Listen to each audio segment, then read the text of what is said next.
when you go around introducing yourselves, hello, my name is Maria Clara. Like people will think, oh, okay, I think you're a kind of girl who's fragile, who's sensitive, who's very soft spoken. I'm like, no, actually, I'm a criminologist. I'm like, what? That's like the primary shock that people will show towards you. Like number one, you're a woman. Secondly, you're named Maria Clara. Happy Monday, everyone! Welcome to Kwentuhang Pilipina, a safe space for you to listen and be heard. And of course, this podcast is brought to you by Hiraya, Pilipina. I am Cleo in Faith Loque, or your sunshine, Cleo, and I am the founder of Hiraya, Pilipina, and your host in this podcast. Okay, it is finally March, can you believe it? But it's actually good news because it is International Women's Month. So it is our time to shine, ladies. That is why I am so stoked for you to tune in to this episode because I got to converse with Binibining Maria Clara. Love it! And if you guys don't know yet, Hiraya Pilipina's theme for the month is #Redefine Women. And we just actually launched a new statement which is babaguhin ko ang iyong kahulugan ng babae. And it is actually inspired by the story of our guest for today.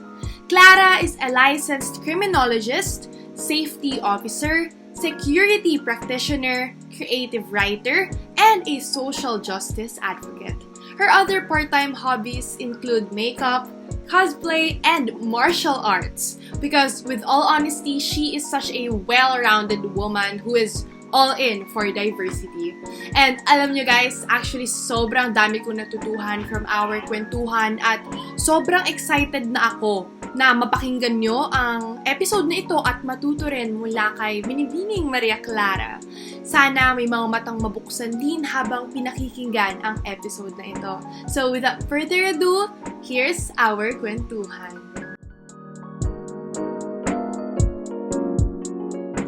Hi, Klara! Thank you so much once again for accepting our invitation and welcome to Kwentuhang Pilipina. I'm so excited. I'm so honored po actually to talk with you kasi syempre graduating pa lang din naman po ako ng senior high and nung nakilala ko po talaga kayo sobrang nakakamangha kahit nung nabasa ko pa lang po yung kwento nyo and I feel like our listeners for today and kahit ako ay maraming matututuhan. So, thank you po. You're welcome. Such an honor to be here as well, actually, because I was trying to share what I know. I didn't realize that at some point people find some aspects of what I've been through as an inspiration. So, it's very empowering to share this also. So I look forward to how our episode will be going this evening. Yay, thank you so much po. Okay. So, just for our listeners to know, and I think you've also shared it po on your Instagram post on #Kwentong Hiraya Pilipina. Miss Klara here is a criminologist. That's your job. Yep, that's true. Yes. And I think you've also mentioned on your Instagram post na you felt like people have always had narrow perspectives of what it means to be a criminologist. And in your words, all brawn, no brains. Yeah, that's actually true because as of right now, a lot of people still have this preconception that when you're a criminologist, you're a police officer, you're a cop. And we have to admit that these days, the police force is seen as anything but the protector. So, I'm glad to have this opportunity to debunk that myth that criminologists are cops. Okay. There's a lot of things we can be. Like, for example, we also do forensics. That's something people might be familiar with. So we do the lab work, like scrutinizing evidence down to the tiniest detail. We also do private investigations, and we also do law. So a number of criminologists out there are also taking law. So you will see you in court. And then there are some, like me, who are working in the security sector. So that's private security. So yeah, there are some of us who aren't strictly within the tribureau or working in the Department of Justice. While they are very common selections for criminologists and criminologists to be, I'd like to expand the concept of criminology as a whole. It's a rising science, and even the field of criminology is expanding since it's very multidisciplinary. We're also leaning more into social work, alternative forms of restorative justice, and all that stuff. So it's a very interesting concept to work with as well. Wow, thank you so much. I think our listeners are also glad to really know what's even more about being a criminologist rather than just being a cop, like po ng sinabi mo. So, Yeah. now that we've cleared that up, I think another stereotype is that a criminologist is the job for a guy, for a boy. And you, as a woman, you have this kind of work for. So, how does it feel like to be constantly faced with the society's perspective or opinion of you being a woman in this line of work? That is absolutely true. And this is always an interesting conversation to have. And sometimes the answers are never the same. Like, for example, first walking into the College of Criminal Justice Education, people will think I walked into the wrong college. Like, are you sure you're not in tourism? Are you not from HRM? Are you not an architecture student? Like, no, I'm studying criminology. Throughout the course, I want to be here, and I'm constantly going to have to prove it. Well, sometimes that extends into the professional life. Like, personally, it does. But I know there are also lots of women out there who feel like they have to be constantly proving themselves or fighting for a spot to be in this field. I think it just extends a little bit more for me because when you go around introducing yourselves, hello, my name is Maria Clara. Like, people will think, oh, okay, I think you're a kind of girl who's fragile, who's sensitive, who's very soft spoken. I'm like, no, actually, I'm a criminologist. I'm like, what? That's like the primary shock that people will show towards you. Like, number one, you're a woman. Secondly, you're named Maria Clara. So we know that this allusion that Rizal put in his novel, No Limitang Hiraya, about what the ideal woman of the past was like. And then here we have somebody who's named Maria Clara, who's almost anything but that. I like this afternoon, I saw the post that about the Not Maria Clara shirt that I love so much. Real Filipinas are multidimensional, and I couldn't be more called out by that post because yes, I stand by this. This is like I can live by this. I stand behind this so much. Like, a woman can be both feminine, a woman can be tough, can be sweet, you can be fierce, and in this field, it helps to be a bit of both. Like, there are aspects of the approach that you have to be sweet, you have to take your time with, and there are also times where you have to be assertive. And I think I've used as much as possible the prejudice people have about the name Maria Clara to my advantage. So Yeah. I see you putting me into this box. Watch me surprise you. And it works every time, especially in public gatherings and people are asking you what it is you do for a living. And I'm like, I work in security. Would you put your security in my hands?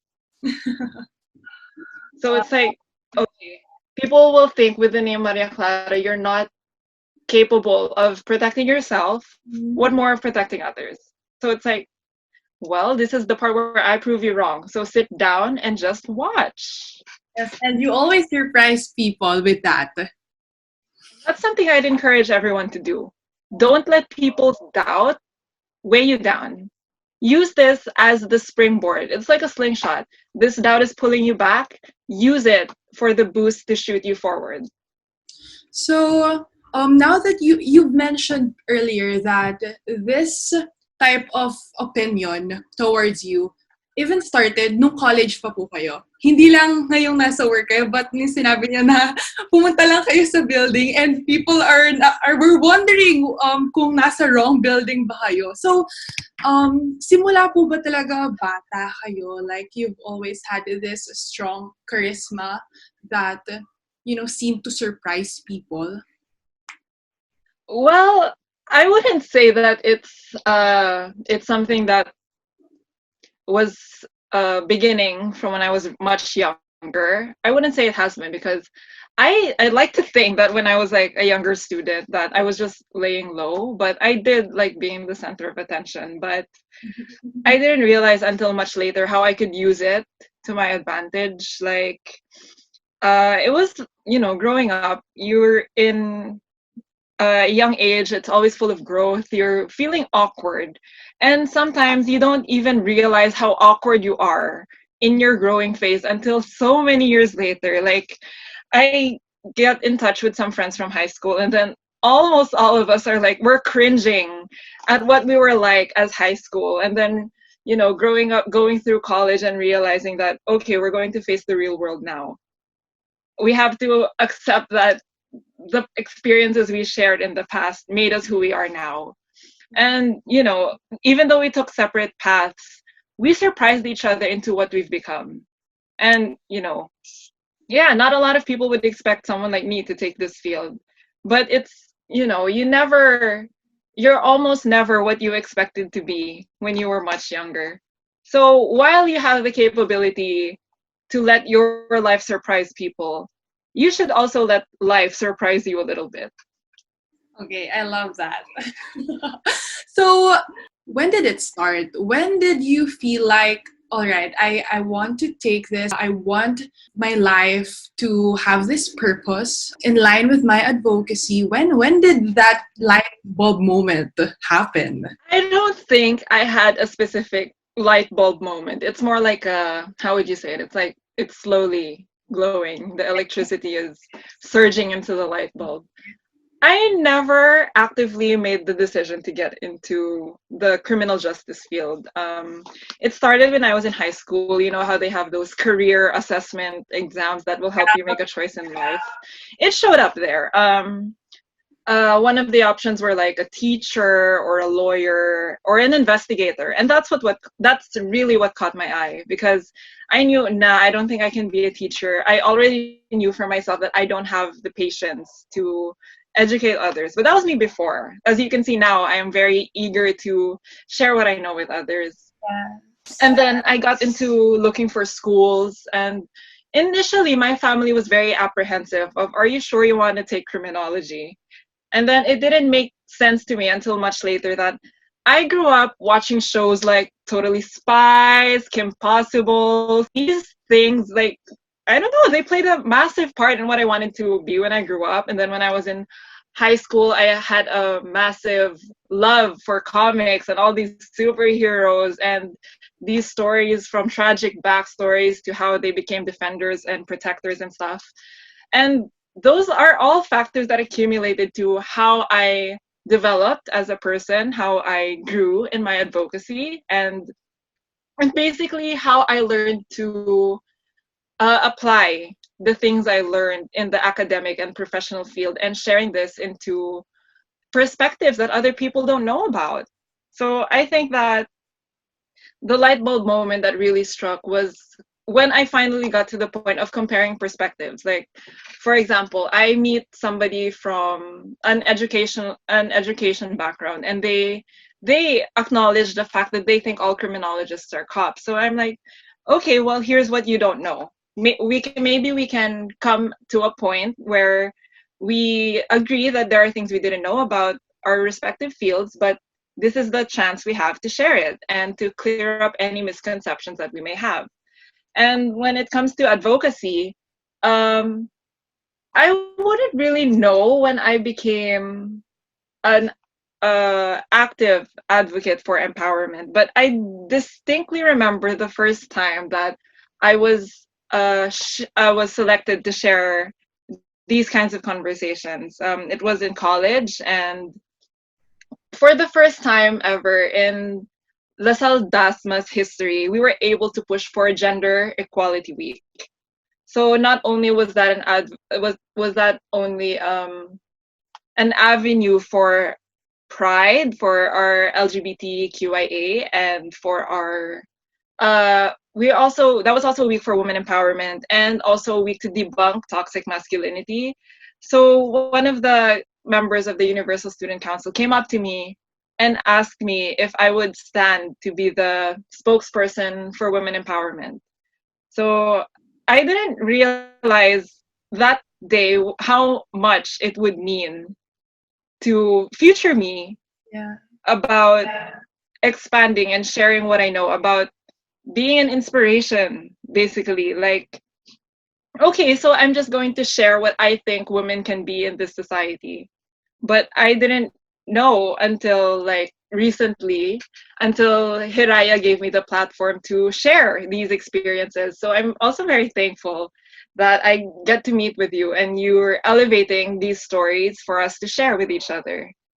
So I think it's also a good thing to point out that these days people think empowerment is a dangerous thing because it means taking power from someone else and giving it to another, which is entirely not true. That's something I always like to highlight about the term empowerment in general. Like, women empowerment isn't about taking power from men. It's about sharing this power with women. Yung rights natin, hindi siya parang pie na kapag may kinuha sa'yo na kalahati, mauubusan ka na.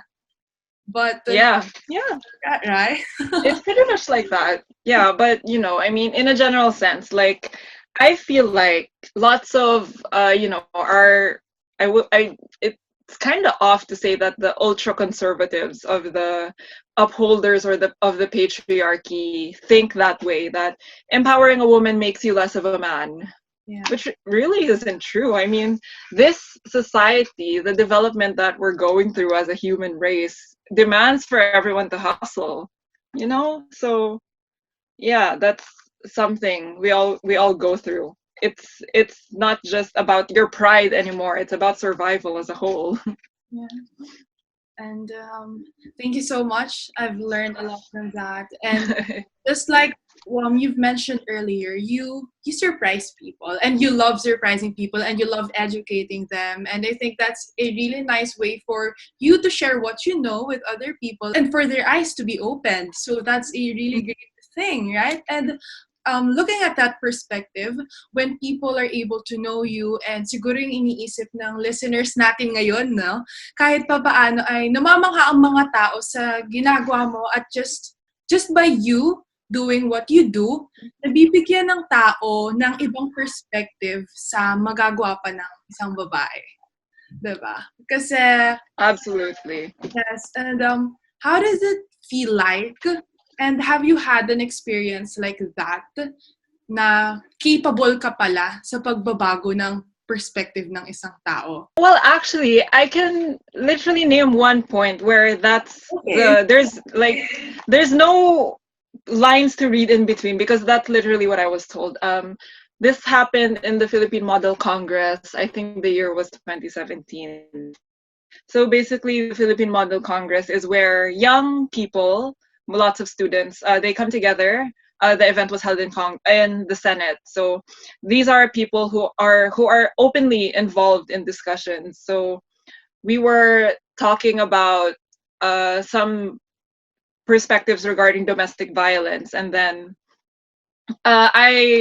it was during a few debates, and then I spoke up, and then people were so surprised to find out that this delegate on stage wearing her Filipiniana is coming from a criminologist background.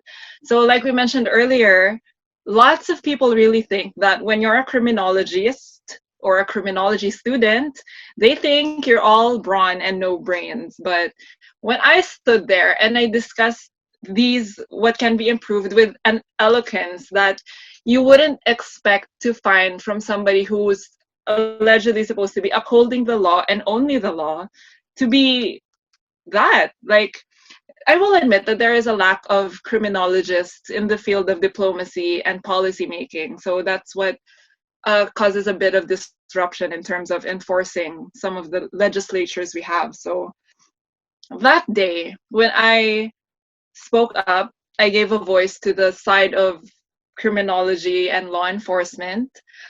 Someone, a delegate, also walked up to me later in the day and said, "You have changed my mind about criminologists." Wow. And like, I stood there stunned for like half a second and realized I can't stop here. I've changed the mind of one person and I cannot stop here. You know, because it's like sometimes you will feel like, okay, I can't make an impact on anyone, on anything. But then even just a small flicker, like one slight change in the tide, you realize you can. That's the most important moment where you realize you can't stop here. You have to do more. There is so much work to be done. Yes. You And feel me? Nung naramdaman mo na nabuksan mo ang mga mata at ang isip ng taong to, magagawa mo pa siya sa iba at sa marami pang tao. Yes, that exactly. So it's like, okay, and you know that like, sure, you can change the mind of one person. What if this person tells other people what you did for them? Like, hey, did you know I met this one person who changed my mind about these things? And like, it goes on and on. Basically it's a tidal effect that increases as time goes on. So it's very, it's like, have faith in the smallest changes you can make in society and in the systems that surround you. Hiraya Pilipina's theme for the month of March, since I think we will be posting this on March 1, saktong March 1 yon, it's a Monday. Yeah. The theme for the month is redefining women. Redefining women, and as you know, the text in our shirt, I think we should also advertise our collab. Yes, we might as well. I'm so excited. The text on our shirt is "Babaguhin ko ang iyong kahulugan ng babae." Right? And absolutely great to highlight that. And Miss Maria Klara is the best example for that. And we're so grateful because you've shared this story and now we have this advocacy. So for you, since that's the theme, it's about redefining women. For Miss Maria Clara, what does it mean to be a woman? Well, to be a woman is to be a catalyst of change. You know how I mentioned earlier that the woman was defined by the earliest Maria Clara we know, which is the softest, most fragile, and soft-spoken version of Maria Clara that we know from Noli Me Tangere. So we know that redefining women is an advocacy that I take to name, to heart, and to soul. Like, so I spell my Clara with a K. Sometimes people ask me, are you a Kardashian? Why are you spelling your name with a K? And I'm like, well, I didn't exactly choose this, but we're working with it. So what more? I mean, I'm not saying that this was a destiny for me, but, I just think I can also use it to an advantage, because what more of a more fitting theme for someone to try and redefine the Filipina than who's sharing the name Maria Clara, right?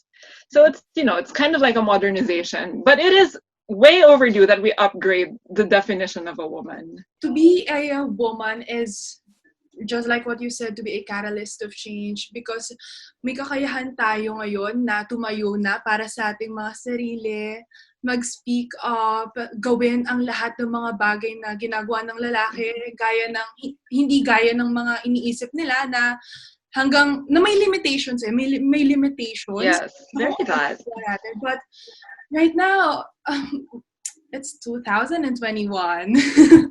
Yes, it's a new decade.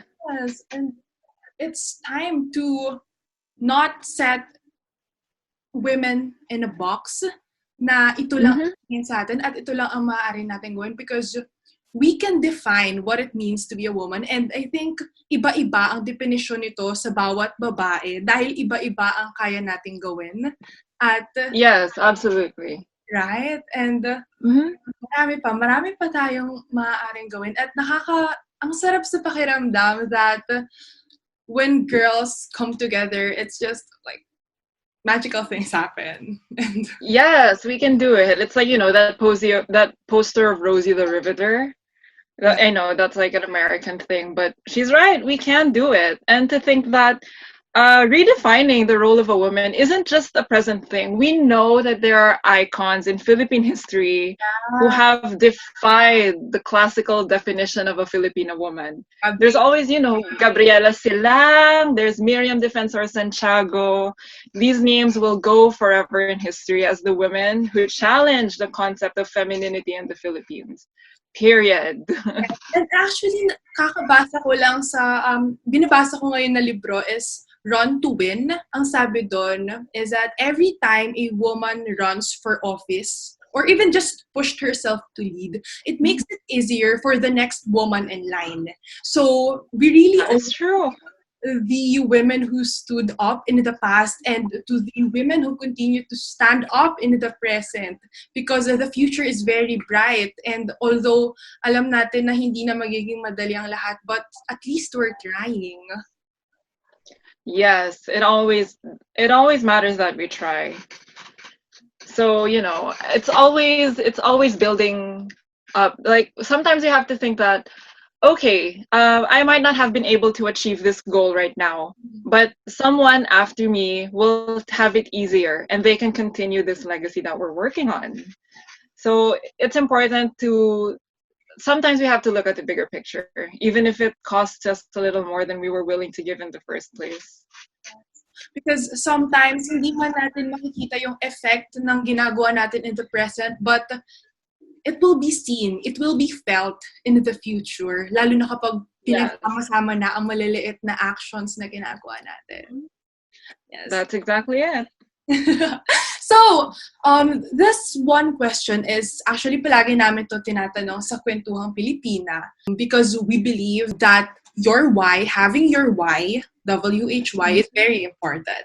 So for you, what empowers you to do what you do and go beyond the society's definition of a woman? Like, what is your why? Why do you do it? Why do you continue to stand for what you think is right, even though it's kind of hard? Sometimes you won't succeed. What fuels you to do it still?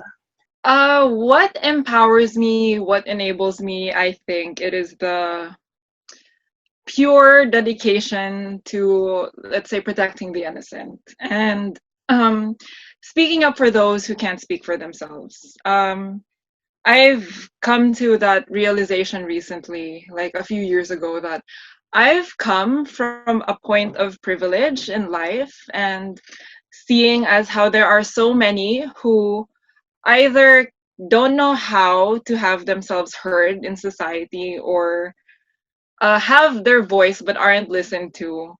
So it helps to be there for them. They might not know that they need you, or they might think they don't need you, but paving the way for these people who need the help, that's important, because if no one's going to speak up for them and if no one's going to listen for them, how are things going to change? Especially for women, I don't know why we're still considered like a different kind of sector. I understand that there are factors that make us biologically different, but when it comes to looking at how women are now, that we have our non-binary sisters, our trans sisters, those gender roles, sometimes they just don't fit into, sometimes they challenge the margins of what being a woman is. And that's something that needs to be talked about more. It needs to be understood, because people think that this is something that people are against because it takes away their privilege, which really isn't true. So right now, the why is about giving them the voice that they need to be heard and understand by everyone else who doesn't understand why they need to be protected. I love that kind of why and that kind of empowerment. And I think just yung mga napulot ko lang po sa mga sinabi nyo, totoo yun na ang sarap gamitin yung privilege mo into good use, right? And to Yeah. speak up for those who can't. And also, aside from that, I think it's also very empowering kapag maliban sa nabuksan mo ang mata ng isang tao, nabigyan mo rin siya ng boses at natulungan mo rin siya na mag-speak up na rin for herself or himself and also for other Yeah. people. Because kaya mo sabi natin kanina pa, parang siyang domino effect na kapag may isa Yes. mas matapang na nagsalita, it gives people the courage as well to speak up now, and it goes on. Right on the nose. That's how it should be. Yes, and we also defined earlier na ang rights natin is sinishare lang natin sa lalaki, sa mga kalalakihan, and hindi natin tinatanggal yun sa kanila, right? And I think that's being a feminist is about.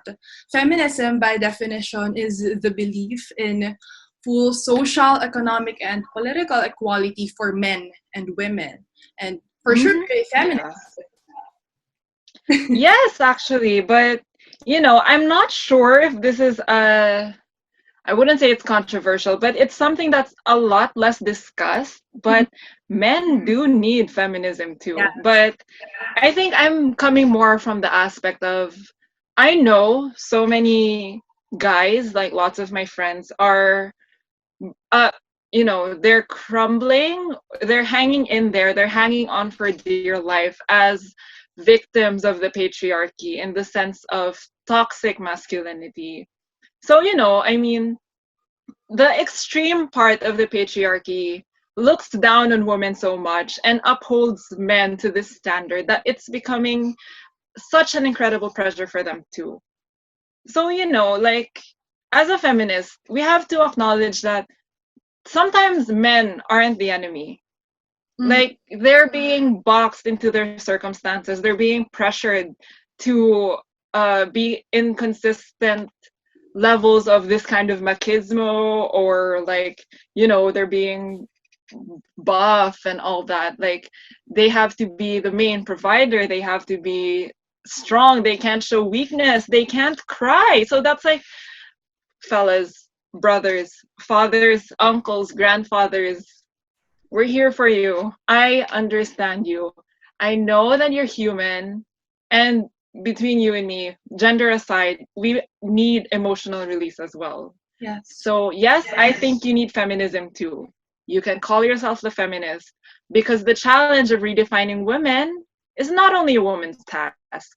The way a man treats his woman, his girlfriend, his mother, his sister, his aunt, his grandmother, speaks for him. But again, like the domino effect we mentioned earlier, this speaks volumes into society as a whole. Yes, we both agree that men should be feminists as well, right? Yes. And of course, kahit may stereotypes sa kababaihan, meron din sa kanila. And we understand that, of course. But for all the men who are listening right now, in what way do you think they can contribute to redefine women in our society? I mean, okay, so like I said, I'm as a woman in a field predominantly male, there are a lot of times that you will feel like that, okay, you're a woman, you don't know how this is, you can't knock down a bad guy. I mean, as people who've seen me when I was in college, people would think that, okay, so you're just going to stand there and the bad guys are going to ask you to arrest them just to be around you and look at you. I'm like, well, okay, well, that's going to make my job easy. But, that's just the joke. I mean, that's kind of like a compliment that's not a compliment, Like, they're saying that you look pretty enough to subdue someone just by smiling, but that also says you're not strong enough to take them down when the going gets rough. It's a backhanded compliment. Yes, it's a backhanded compliment. So, I'm just being the good girl for a while. You just smile and laugh and brush it off. But then deep inside, you're like, no. Like I said, I'm fighting for my place here. I will prove to you that I can handle it here. So in this field, you will come across people who are going to undermine you. It's not that I'm asking for the challenge, but you appreciate every moment, you grab every chance, because when men treat you like an inferior, you have to stop and think about it for a minute. See where you can work around it. And even if they don't feel like you're doing it the way they see it, there's a way that you can improve things. Like there's I don't know, there's a different feminine creativity to doing things differently than a man does. Because they will look down on you, even not in my field. When it comes to daily interactions, when you're going through like a public commute, and then they're going to be pushing around each other, and like as a woman they feel like you're going to be left around in the dust. That's how it feels a lot. And the way men can do their part in improving life for feminists everywhere, even themselves, is to obviously do their part in making it easier. Like treat them with basic respect, treat them the way you want to be treated, because that's something that's missing a lot in how I see social interactions among men. Like, I mean, there's always the locker room talk that doesn't go away. As a woman, sometimes you have to level with them. When you're in a field like mine where you have to be one of the boys sometimes, that doesn't go away. But for men to do their part in redefining what it means to be a woman, you have to keep in mind that they're a family member. That's something I feel like is a very common tip for everyone. Like, if you're a man and this woman is a stranger to you, you treat her as if she's your sister, she's your aunt, because she's definitely someone's wife, someone's girlfriend, someone's sister. So how would you feel if something bad happened to her because you didn't take that into consideration? Aside from that perspective as well, I think men should start thinking of women just like an equal human being. You're right, Mm-hmm. The basic human decency. Yes, that's it. Yes, and kahit hindi mo pa isipin na paano kung nanay ko yan or paano kung sister ko yan, because if you have the perspective and na tao rin to, you something, right?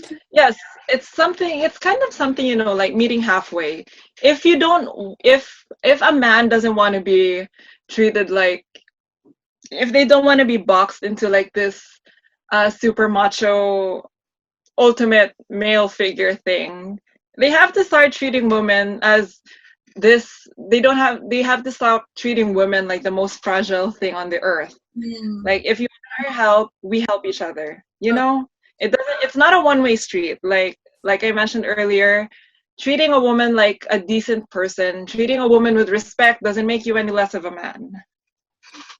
Kaya nga ngayon, parang narinig ko na may mga nagugulat pa rin kapag ang babae na ang, kunwari, nanlilibre sa lalaki. Or I mean, sobrang babaw nun pero like in a relationship, kapag they treat each other equally and they buy each other gifts. Like, akala kasi ng society natin, ang lalaki ang palaging nagpro-provide din. But women can also... Absolutely. That's so true. Yes, exactly. Because like, I used to go out with someone who was really against me paying the bill. Like, okay, I'll pay the bill this time. You can pay the next time. And then they're like, no. It's like, okay, is your ego shattered or something just because I have money in my wallet? Yeah. But I'm not going to object, because if you want to spend your money on me, that's okay. But this is just fair. I'm buying you food if you buy me food. That's the word. It's just that kind of fair. It's fair. It's social justice. This is gender equality, man. Yes. And ang ganda, I mean, sa simple example yan, kahit mababaw siya, doon natin siya nakikita sa maliliit na situations. Diba? Yes. Hindi naman kailangan malakihan palagi ang impact, because impact can be felt even in the smallest ways. That's true. Klara, we're already down to the last question. I All feel right. so fast. We've already come a long way, just like what we've mentioned earlier, because powerful women in the past have really tried, pero, and of course, in the present, and of course, marami pa rin tayong magagawa, marami pa rin tayong masusolusyonan, marami pang mafi-fill in. And what is your message with that? What is your message to the young girls, to the young women who are listening right now at Kwentuhang Pilipina, and maybe they're also dreaming of bringing impact to the world? Okay, well, when you phrase it that way, it's kind of like in a way, it's kind of like you're also asking if you were talking to a younger version of yourself, what would you say? And that's like, okay, so I wasn't ready to answer it like that, but if I were in a position wanting to make change but unable to see any avenues to make it big, it doesn't have to be. There are ways that you can make change that are seemingly small, but you know how the metaphors are. If you throw a pebble in the water, the ripples that cause just go on, and the momentum never goes away. So you don't stop. Even if you feel like there's nothing you're doing, just being there and making yourself stronger is enough. Because you will never know what life will throw at you. There is nothing that will be in your way that you can't overcome. That's been proven and tested. I'm sure everyone you ask will say that there was a moment in their life where they felt like it was the end, but they're still here and they're hanging on. For a young woman who has big dreams, take it one day at a time. It's always good to have a bigger picture of what impact you want to make in the world, but you can't expect this to happen overnight. You will have to progress. It's always going to be hard work. There will always be adversaries, but remember, your strongest enemy will only be yourself. And if there are any young men who are listening to this podcast as well, I will also say, I'm expecting you to grow up into a fine man with respect for women who will understand that God created Eve because he knew Adam couldn't do it alone. So treat every woman you know with respect and be thankful. I know there are biological differences, but in society, the playing field is so even. You can't even. Oh, I feel like the message is also for me. Nararamdaman ko siya. It's for everyone. I feel like I'll tune back in someday and listen to myself like, wow, okay, I can't believe I said this once. I have to hold on to this and keep going. And that's it for our kwentuhan. Sana ay nag-enjoy kayo sa pakikinig. Sana ay marami rin kayong natutuhan gaya ko at na maraming natutuhan din. And sana talaga ay may mga matang nabuksan sa mga sinabi ni Miss Klara. Thank you so much guys for listening. Please, if you enjoyed this episode, please spread the word. Take a screenshot wherever you are. Kung nasa YouTube man kayo or Spotify, take a screenshot and post it in your stories. Tag us at Your Sunshine Cleo and at Kwentuhang Pilipina. Tag nyo rin si Miss Klara. She is at BB Maria Klara on Instagram. So once again, thank you guys so much for tuning in and see you next Monday for another episode here at Kwentuhang Pilipina.